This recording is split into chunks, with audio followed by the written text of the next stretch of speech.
बांग्लादेश में मुजाहिरों के दौरान वजीर आजम हाउस से हसीना वाजिद की साड़ियों से भरा बैग घर लेकर जाने वाले नौजवान ने अपने अमल की दिलचस्प वजह बना दी है। सोशल मीडिया पर वायरल होने वाली वीडियोस में देखा जा सकता है कि मुजाहिरीन की बड़ी तादाद शेख हसीना वाजिद की सरकारी रहाइशगाह में दाखिल हो गए, तोड़ फोड़ की गमले थोड़े और सामान भी साथ ले गए।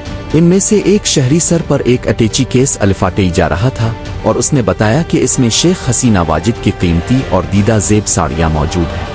जब ये पूछा गया कि वो इन साड़ियों का क्या करेगा तो शहरी ने दिलचस्प जवाब दिया कि मैं ये अपनी बीवी को दूंगा, वो इसे पहनेगी, मैं अपनी बीवी को वजीर आजम बनाऊंगा। सोशल मीडिया पर ये वीडियो वायरल हो गई और सार्फिन ने दिलचस्प तबसरे किए। किसी ने लिखा कि इसकी बीवी के दिन फिर गए और किसी ने लिखा कि उन हालात में शेख हसीना वाजिद की साड़ी पहनकर कौन वजीर आजम बनना चाहेगा।